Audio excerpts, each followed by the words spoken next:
வணக்கம். ஸ்ரீ சிவசூர்யா ஜோதிட வித்யாலயம் வழங்கும் காலச்சக்கரம். நான் சிவசூர்யா செந்தில்குமார், கோவில் நகரம், கும்பகோணத்திலிருந்து. இந்த பதிவில் நம்ம பார்க்க இருப்பது கன்னி ராசிக்கான குரு பயிற்சி பலன்களும் பரிகாரமும். முதல்ல இந்த கன்னி ராசி நண்பர்களுக்கு ஒரு வணக்கம்.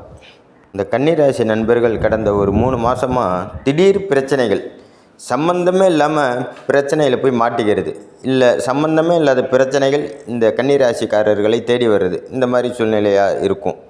என்ன காரணம் அப்படின்னு பார்த்தீங்கன்னா, இந்த கன்னி ராசிக்கு 4, 7 கூடையவர் இது நாள் வரையில் உங்கள் ராசிக்கு 10ல் இருந்து உங்களை பாடாப்படுத்தினது பத்தாதுன்னு கடைசி நேரத்தில் பயிற்சி ஆகிறதுக்கு முன்னாடி ஒரு ஆட்டிட்டு போமே அப்படின்னு நினச்சி செய்யாத தவறுக்கெல்லாம் தண்டனையை அனுபவிக்கிற மாதிரி ஒரு சூழ்நிலையை ஏற்படுத்திடுவார். அதே போல் உங்கள் ராசிக்கு 7ஆம் இடத்துல கண்டகச்சனி நல்ல ஸ்ட்ராங்காக உட்காந்துருக்கார். யார் உட்காந்துருக்கா? உங்கள் ராசிக்கு 5, 6 கூடையவர். 5, 6 கூடையவர் 7ஆம் இடத்துல உட்காந்து அவர் 7ஆம் பார்வையாக பார்க்குறதோடு மட்டும் இல்லாமல் கண்டகச்சனியாக வேறு செயல்படுறார். கண்டகச்சனின்னா நான் ஏதோ ஒரு விதத்தில் உங்களுக்கு கண்டத்தை ஏற்படுத்துவார். கண்டம்னா உடனே நீங்கள் தவறான நோக்கத்துக்கு போக வேணாம், தவறான எண்ணத்தை புரிஞ்சுக்க வேணாம். கண்டம்னா மரணம் கிடையாது, மரணத்தை கூட சந்திச்சிடலாண்டா அப்படிங்கன்னு உங்கள் மனசு நினைக்கும். அந்த மாதிரி சில கஷ்டத்தை கொடுத்துருவார். அதாவது சொல்லுவாங்கள்ல, நான் சாகலடா, அந்த அளவுக்கு ஒரு கஷ்டத்தை அனுபவிச்சேன்னு. அதுபோல் நீங்கள் படுற கஷ்டத்தின் விளைவாக உங்கள் மனசில் பேசாமல் நம்ம செத்துடலாம் போல இருக்குது அப்படின்ற ஒரு எண்ணம் தோணும். அதுதான் கண்டகச்சனியோட வேலை. அதே வேளையில் அந்த 7ஆம் இடத்துல உட்காந்துருக்க கண்டகச்சனியை குரு பகவான் உங்கள் ராசிக்கு 11ஆம் இடத்துல வந்து தூண்டி விட போகிறார். கண்டகச்சனியை தூண்டி விட்டால் என்ன ஆகும்? இன்னும் அதனுடைய வீரியம் அதிகமாகும். அதே போல் இந்த குரு பகவானின் சொந்த வீடு அந்த மீனராசி மண்டலம். அப்போது உங்கள் ராசிக்கு 11ஆம் வீட்டில் குரு பகவான் அமர்ந்து அந்த குரு பகவானின் சிறப்பு பார்வையான 5, 7, 9ஆம் பார்வைகள் உங்கள் ராசிக்கு எந்தெந்த இடத்துல அமைதுன்னு பார்த்தீங்கன்னா, உங்கள் ராசிக்கு 3, 5, 7 இந்த இடத்துல குரு பகவானோட 5, 7, 9ஆம் பார்வை பதியுது. 3ஆம் இடம் அப்படிங்கிறது முயற்சி ஸ்தானம், இளைய சகோதரர்கள் ஸ்தானம். நீங்கள் எடுக்கிற எல்லா விஷயமும் கண்டிப்பாக நல்லபடியாக நிறைவேறும். அதே போல் உங்கள் இளைய சகோதரர்கள் அல்லது உங்களுக்கு உடன் பிறந்தவர்களால் கண்டிப்பாக நற்பலன்கள் உண்டு. அவங்க உங்களுக்காக சில நல்ல விஷயங்களை செஞ்சு கொடுப்பாங்க. நீங்கள் இப்போ பண்ணக்கூடிய முயற்சிகள் எல்லாமே பலிதமாகும். எதில் நீங்கள் முதலீடு போட்டாலும், எது செய்யணும்னு நினச்சாலும் இந்த காலகட்டத்தில் நீங்கள் செய்யும்போது கண்டிப்பாக அது 100% பலன் கொடுக்கும். அதே போல் உங்கள் ராசிக்கு 5ஆம் இடத்தை பார்க்குறாரு. 5ஆம் இடம் அப்படிங்கிறது மகர ராசி மண்டலம். அப்போ இந்த மகர ராசி மண்டலத்தையும் பார்க்குறாரு, அந்த 5ஆம் அதிபதியையும் பார்க்குறாரு, சனி பகவானையும் பார்க்குறாரு. தன்னோட சிறப்பு பார்வையால் 9ஆம் இடத்துல உட்காந்துருக்க சனி பகவானை, குரு பகவானுக்கு 9ஆம் இடத்துல அமர்ந்திருக்க சனி பகவானை, உங்கள் ராசிக்கு 9ல் அமர்ந்த சனி பகவானை சொல்ல, குரு பகவானுக்கு 9ஆம் இடத்துல அமர்ந்திருக்கிற சனி பகவானை பார்த்து புனிதப்படுத்துகிறாரு. உங்களுக்கு சனி பகவானால் ஏற்படக்கூடிய அந்த கண்டாங்கி தோஷத்தை குறைக்கிறார். அதே போல் 5ஆம் இடத்தையும் புனிதப்படுத்துகிறார். 5ஆம் இடம் அப்படிங்கிறது என்ன? பூர்வ புண்ணியம், குழந்தை, அப்புறம் மேற்படிப்பு, இதெல்லாம் குறிக்கக்கூடிய இடம் தான் இந்த 5ஆம் இடம். இந்த படிப்பில் குழந்தைங்க கவனம் இல்லாமல் இருந்துச்சுன்னா இனிமேட்டு அது மாறி நல்லபடியாக படிக்கிறதுக்கு வாய்ப்புகள் ஏற்படும். இந்த கன்னி ராசிக்காரங்களுக்கு குழந்தை இல்லைன்னா குழந்தை பெறுவதற்கு வாய்ப்புகள் உண்டு. குழந்தைகளால் பயன்பெறும் காலகட்டம் இது. அப்பாவுக்கும் பிள்ளைக்கும் முரண்பாடு இருந்துச்சுன்னா அதெல்லாம் சரியாயிடும். இந்த காலகட்டத்தில் பொதுவாக அப்பா பிள்ளை பிரச்சனைகள் இருக்கிறவங்க, அப்பாவுக்கும் பிள்ளைக்கும் ஒத்து போகாதவங்க ஒரு முறை சுவாமிமலை கோயிலுக்கு போய் அர்ச்சனை பண்ணிட்டு வாங்க. அதே போல் உங்கள் ராசிக்கு 7ஆம் வீட்டை குரு பகவான் பார்க்குறதுனால அந்த கண்டக சனியின் தோஷம் குறையும்.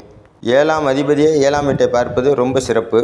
பொதுவாக இந்த குரு பயிற்சி உங்கள் ராசிக்கு 11ஆம் இடத்துல லாபத்தை கொடுக்கணும் அப்படின்னாலும், அவர் கொடுக்கக்கூடிய லாபத்தை எல்லாத்தையும் அங்கே கண்டகச்சனியாக உட்காந்து 7ஆம் இடத்துல உட்காந்த கண்டகச்சனி எல்லாத்தையும் நாஸ்தி பண்ணுது. குரு பகவான் உங்களுக்கு எவ்வளோ தான் கொடுக்கணும்னு நினச்சாலும் அதை அப்படியே காலி பண்ணிடணும் அப்படின்ட்டு சனி பகவான் அங்கே கங்கணம் கண்டிட்டு உட்காந்துருக்காரு கண்டக சனியாக உங்களுக்கு.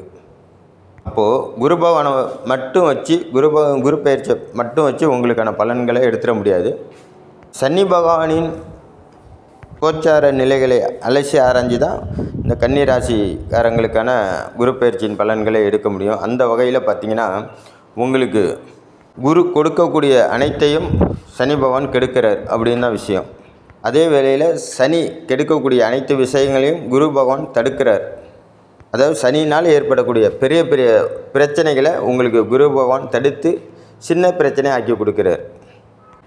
ஒரு உதாரணம் கிராமத்தில் சொல்லுவாங்க, தலைக்கு வந்து தலைப்பாயோட போச்சுடா அப்படின்னு. அதுபோல் உங்கள் ராசிக்கு பெரும் கண்டம் அல்லது பெரிய பிரச்சனைகள், தேவையில்லாத வம்பு வழக்குகள் இதையெல்லாம் தடுத்து அதை சின்ன சின்ன பிரச்சனைகளாக உங்களுக்கு கொடுப்பாரு. ஏன்னா சனி கொடுக்கறத நம்ம அனுபவித்து தான் ஆகணும். அதனால் குரு பகவான் என்ன பண்ணுவார், அவர் கொடுக்குற பெரும் பிரச்சனைகளை சுருக்கி கொஞ்சமாக கொடுப்பார் உங்களுக்கு. இதுதான் இந்த காலகட்டத்தில் நீங்கள் செஞ்ச புண்ணியம். ஏன் அப்படின்னு பார்த்தீங்கன்னா, இந்த சனி பகவான் கண்டக சனியாக செயல்படும்போது அந்த நேரத்தில் குரு பகவான் யாருக்கெல்லாம் 2, 5, 7, 9, 11 பயணிக்கிறாரோ அப்போ அந்த சனி பகவான் கொடுக்குற தோஷத்தை மட்டுப்படுத்தும். உங்கள் ஜாதகம் நல்லா இருந்துச்சுன்னா கட்டுப்படுத்தும். மட்டுப்படுத்தும் அப்படிங்கிறது குறைச்சி கொடுக்கும், கட்டுப்படுத்தும் அப்படிங்கிறது சுத்தமாக சனி பகவான் கொடுக்குற தோஷத்தை நிவர்த்தி பண்ணிடும். அது உங்கள் பிறப்பு ஜாதகத்தில் கிரக அமைப்புகளை வச்சு தான் நம்ம பார்க்க முடியும். சரி, பொதுவாக இந்த கன்னி ராசிக்கு எப்படி இருக்கும் குரு பயிற்சி அப்படின்னு பார்த்தீங்கன்னா, கண்டகச்சனி நடக்கிறதுனால உங்களுக்கு இந்த குரு பயிற்சியோட பலன்கள் 50% நற்பலன்கள் வழங்கும். குரு பகவான் 50% நற்பலன்களை வாரி வழங்குவார். என்ன காரணம்னா, இவர் சனி பகவான் கொடுக்கக்கூடிய அந்த கெடுதலான விஷயங்களை எல்லாம் சரி பண்ணி தான் உங்களுக்கு நல்ல விஷயங்களை இவர் நடத்தி கொடுக்கணும் குரு பகவான். அப்படிங்கும்போது அது உங்களுக்கு கம்மியாக தான் தெரியும். அதாவது அவர் கொடுக்கக்கூடிய நன்மைகள் கம்மியாக தெரியும். ஏன்னா உங்களுக்கு வர வேண்டிய தீமைகள்லாம் அவர் குறைச்சிட்டார். அதனால் அதுலேயே உங்களுக்கு அவர் 50% ஆற்றலே இழந்துருவார். பாக்கி ஒரு 50% தான் உங்களுக்கு நன்மை பயக்கும். இதோட உங்கள் பிறப்பு ஜாதகத்தில் உங்களுக்கு திசா புத்தி சரியில்லை அப்படின்னா இன்னும் கொஞ்சம் கடுமையான தோஷத்தை சந்திக்க வேண்டியதாக இருக்கும். பொதுவாகவே இந்த காலகட்டம் உங்களுக்கு கண்டகச்சனியோட காலகட்டம். கண்டகச்சனி அப்படிங்கிறது ஏதோ ஒரு விதத்தில் உங்களை லாஸ் ஆக்கிரும் அல்லது மனசை நோகடிச்சிரும். எப்படியோ உடலுக்கோ மனதுக்கோ பொருளுக்கோ பொருள் ஆபரணத்துக்கோ ஏதோ ஒரு விதத்தில் அது விரயத்தை ஏற்படுத்திடும் கண்டகச்சனி. அது உங்களை மட்டும் பாதிக்காது, உங்கள் குடும்பத்தில் உள்ள மற்ற உறுப்பினர்களையும் பாதிக்கும். ஆகையினால் நீங்கள் இந்த பிரச்சனையிலேருந்து தப்பிச்சுக்கணும் அப்படின்னு நினச்சிங்கன்னா, குரு பயிற்சிக்கு முன்னாடியோ அல்லது குரு பயிற்சிக்கு பின்னாடியோ குரு பகவானுக்கு போய் முள்ளெரும்பு மாலையை கட்டி போட்டு கொண்டக்கடலை மாலை போட்டு உங்கள் பேரில் குரு பகவான்கிட்ட அர்ச்சனை பண்ணிக்கோங்க. மஞ்சள் வஸ்திரம் வாங்கி கொடுங்க குரு பகவானுக்கு. அதே போல் குரு பயிற்சிக்கு ஹோமத்தில் கலந்துக்கோங்க. ஹோமத்தில் போடக்கூடிய பூர்ணாகுதிகளை வாங்கி கொடுங்க. அப்படி இல்லைன்னா குரு பகவானுக்கு பண்ணக்கூடிய அபிஷேகத்தில் கலந்துக்கிட்டு அபிஷேகத்துக்கு தேவையான பால், பழம், பன்னீர், தேன், திரவியம், மஞ்சப்பொடி, சந்தனப்பொடி, முக்கியமாக இளநீர் இதெல்லாம் வாங்கி கொடுத்து அபிஷேகத்தில் கலந்துக்கோங்க. நீங்கள் என்னைக்கு குரு பயிற்சி பண்ணாலும் கூடவே சனி பகவானுக்கும் ஒரு அர்ச்சனை பண்ணிக்கோங்க. சனி பகவானுக்கு 2 எல் தீபம், அதாவது நல்லெண்ணெய் தீபம் போட்டுக்கோங்க. பொதுவாக இந்த கன்னி ராசிக்காரர்களுக்கு கொடுக்கக்கூடிய மார்க் எவ்வளோன்னு பார்த்தீங்கன்னா 50 மார்க்கு தான். ஏன் அப்படின்னு பார்த்தீங்கன்னா, சொச்ச மார்க்கை சனி பகவான் பிடுங்கிட்டார். கண்டகச்சனியாக உட்காந்து நான் பார்த்துக்கிறேன், பாக்கி மார்க்கை நான் போட்டுக்கிறேன், நீ போடா அப்படிங்கிறாரு. ஆகையினால் உங்கள் வாழ்க்கையை வளம் பெறணும் அப்படின்னா முதல்ல குரு பகவானை வழிபடுங்க, அடுத்து சனி பகவானையும் வழிபடுங்க.